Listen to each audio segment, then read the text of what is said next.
Et donc nous voulons prendre le temps ce matin de redécouvrir cette parole célèbre, cette parole même essentielle pour le christianisme, pour les chrétiens d'hier et d'aujourd'hui, le Notre Père. Et nous le ferons au long de ce culte de différentes manières, comme vous pourrez le découvrir par la suite. Et petit spoiler, vous serez mis à contribution, mieux que ça, vous serez actifs. Voilà, donc soyez attentifs. Car voyez-vous, le Notre Père n'est pas simplement une prière. Ce n'est pas non plus, comme certains pourraient le dire, ce n'est pas la prière. Celle, évidemment, que le Seigneur nous a enseignée, mais c'est avant tout un modèle de prière. Et plus que ça, c'est un modèle de relation. De relation d'abord avec Dieu, mais aussi avec les autres autour de nous. Il y a tout ça dans cette prière, dans ces paroles du Seigneur. Petite anecdote qui aurait pu se passer partout, qui peut-être se passe un peu partout. Il y a quelques années, j'ai assisté à cette scène un peu curieuse. Une personne qui vient parler au pasteur après le culte, pas très contente ou un petit peu dérangée. Parfois ça arrive, il y a des gens qui parfois viennent au culte et sont un petit peu des soucis. Et la personne disait au pasteur qu'elle ne comprenait pas pourquoi on récitait le Notre Père, parce que c'était quelque chose qui était sans doute pour elle un peu trop figé, ça manquait de spontanéité. Et calmement, le pasteur lui a répondu: mais voyez-vous, madame, nous ne récitons pas le Notre Père, nous prions le Notre Père. Ce qui est quand même très différent. Et je pense qu'on pourrait même aller plus loin. Il ne suffit pas, entre guillemets, de prier le Notre Père. Il faut aussi pouvoir le mettre en pratique. Il faut pouvoir le vivre. Et en effet, malgré le peu de mots qui sont employés, parce que c'est un texte assez court, on le retient, je pense, assez facilement, il y a tout un programme complet, à la fois une déclaration de foi, un appel à l'adoration, une reconnaissance de nos erreurs, comme on l'a dit. C'est un peu l'équivalent de la main. Mais aussi un constat que le monde dans lequel nous vivons ne tourne pas toujours très bien. Et que peut-être, nous aussi, nous avons un rôle à jouer dans ce monde et autour de nous. Alors on pourrait bien sûr s'attarder, épiloguer, et ça s'est fait heureusement, sur chacune des paroles de cette prière. Chaque mot, chaque intention même de ces mots. Parce que signifie concrètement que ton nom soit sanctifié? Quel est aussi notre pain quotidien, frères et sœurs? De quoi avons-nous besoin? Ou peut-être on pourrait aussi s'attarder sur cette notion d'être délivré du mal au XXIe siècle. Qu'est-ce que ça implique pour nous concrètement dans nos vies? Voilà tant de pistes exploitables et certainement intéressantes. Mais pour ce jour, pour ce culte qui est dit intergénérationnel, différentes générations, je préfère m'en tenir à une vision globale. Un bref aperçu en lançant peut-être ça et là quelques pistes. Alors je vais demander à Étienne de montrer le texte. Le texte que j'ai volontairement choisi dans cette belle traduction Parole de vie. Et comme ça, nous avons quelque chose d'un peu plus différent par rapport à peut-être à notre habitude et certainement à notre habitude de prière. On peut le lire ensemble. Et c'est pas loin de la version qu'Eliel a lue. Notre Père qui est dans les cieux, ton nom est saint. Fais que tout le monde le connaisse. Fais venir ton royaume. Fais que ta volonté se réalise sur la terre comme dans le ciel. Donne-nous aujourd'hui le pain qu'il nous faut. Pardonne-nous le mal que nous avons commis, comme nous pardonnons à ceux qui nous ont fait mal. Et ne permets pas que nous soyons tentés, mais libère-nous de l'esprit du mal. Que voyons-nous? Et je vous ai facilité le travail, je vous ai mis des couleurs. Que voyons-nous? Alors, je t'écoute. J'ai oublié ton prénom. Voilà, dis-moi. Attends, dis-le plus fort. Oui. Voilà, ton nom, ton royaume. royaume, ta volonté. C'est dans une couleur. Est-ce que quelqu'un veut autre chose? Oui. Donne-nous, pardonne-nous, nous, libère-nous. Voilà. Et les autres mots, donne-nous, pardonne-nous, nous, simplement, et libère-nous. C'est dans une autre couleur.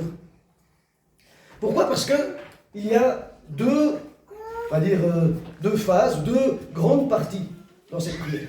Une première, elle est mise en rouge, la part de Dieu. Ton nom, ton royaume, ta volonté. Et la deuxième partie, donne-nous, pardonne-nous. Ne permets pas que nous soyons tentés. Libère-nous. Elle va nous parler de nous. Donc elle parle de Dieu, cette prière, et elle parle de nous. Important. 7 demandes dans ce modèle de prière. Les 3 premières centrées sur Dieu, et seulement ensuite, et c'est peut-être le seulement ensuite qui importe, viennent les demandes pour nous-mêmes, pour les hommes et femmes de ce monde. Et j'aime beaucoup une réflexion du pasteur Philippe Vernier à ce sujet. Je ne sais pas si vous connaissez Philippe Vernier. Philippe Vernier est un pasteur qui est décédé depuis de nombreuses années, mais qui vécut à une époque où il était ce qu'on appelle objecteur de conscience, donc ne voulait pas aller au service militaire, à une période où c'était quand même assez mal vu, dans les années 20, 30, 40, en général c'était plutôt conseillé de faire son service militaire. Et pendant les périodes où il était emprisonné ou mis à l'écart, il a rédigé pas mal de petites méditations sur beaucoup de passages de la Bible, et il a cette particularité de s'adresser à quelqu'un d'hypothétique qu'il rencontre en le tutoyant. Et il a souvent des réflexions assez fortes. Et à propos du Notre Père, en tout cas du début du Notre Père, il nous dit ceci. Ce qui vient d'abord dans la prière de Jésus, ce qu'il te faut chercher premièrement, c'est la gloire de Dieu, la venue de son règne. Presque toujours, nous prions le Notre Père à l'envers. Ce que tu fais passer d'abord, c'est délivre-nous du mal. Tu voudrais tant vivre tranquille, être débarrassé de tes soucis. C'est cela qui te semble important. Aussi, tu t'y étends. En fin de compte, ta prière y passe toute. Mais que le nom de Dieu soit honoré, que son règne vienne, tu sembles si peu t'en soucier. Et je trouve ça extrêmement juste. Et de même, il est intéressant de remarquer que dans le récit de Matthieu, comme nous l'avons lu, Jésus ne commence pas par expliquer comment prier, mais plutôt, il explique comment ne pas prier. Parfois, même souvent, quand on pose des questions à Jésus, il répond d'une manière un petit peu provocatrice, voire, j'aime bien dire, un peu à côté de la plaque. On a l'impression. Il apprend-nous à prier, et il dit, ne faites pas comme ceux qui multiplient les paroles. Ne faites pas comme ça. Voilà donc Jésus qui oppose 2 manières de concevoir la prière, d'aborder cette prière. D'un côté, il y a la prière du semblant, de la posture, de la religion, de la religiosité, être vu. Et de l'autre côté, c'est la foi dans l'état de dépendance totale. Dépendance totale vis-à-vis de Dieu. Et frères et sœurs, c'est parce que nous sommes dépendants comme des enfants que nous pouvons appeler Dieu notre Père. C'est parce que nous sommes pleinement dépendants que nous avons besoin que son règne vienne. C'est parce que nous sommes dépendants que nous pouvons lui demander le pain quotidien, que nous pouvons lui demander la protection, le pardon et la délivrance. Et il n'y a pas d'autre façon de vivre honnêtement le Notre Père que de réaliser que nous sommes, par rapport à Dieu, des enfants démunis, affamés, assis au pied d'un Père aimant. Et comme ça a déjà été dit, mais la prière du Notre Père suit une structure de nombreuses prières existantes, avec des éléments de louange, de supplication, d'intercession. Et elle nous invite à quitter notre intérêt personnel, notre regard centré sur nous-mêmes, pour adopter, espérons-le, une vie d'adoration, sans réserve, pour marcher devant Dieu avec authenticité. Il y a encore un élément qui ne saute pas toujours aux yeux dans le Notre Père, même si nous connaissons ce texte, même si nous essayons de vivre ce texte, c'est qu'il n'y a pas de moi ou de je dans cette prière. J'ai même vérifié dans concordance en grec pour être certain de ne pas dire trop de bêtises. Il n'y a pas de moi, pas de je dans cette prière. Jésus nous invite à prier au pluriel. Et le tout premier mot de cette prière, notre, vient nous placer en relation avec Dieu et avec les autres, avec les frères et sœurs. On ne peut pas vivre une relation à Dieu seul. Et cela est d'autant plus remarquable qu'il y a presque une contradiction avec les quelques mots qui précèdent, que nous n'avons pas lus. En effet, que dit Jésus? En introduction, il dit, verset 6, « Toi, quand tu pries, entre dans la pièce la plus retirée, ferme la porte. » C'est-à-dire, si on veut traduire, sois seul. Comme le disait Pauline, c'est de faire silence. Sois seul, sois isolé. Et dans ces conditions-là, prie notre. Prie nous. Je trouve ça, excusez-moi, mais fabuleux. De dire, non, prends le temps pour toi d'aller à un endroit retiré et pense que tu n'es pas seul. Et voyez-vous, cette relation plurielle, ce lien avec les autres, ne s'arrête évidemment pas là.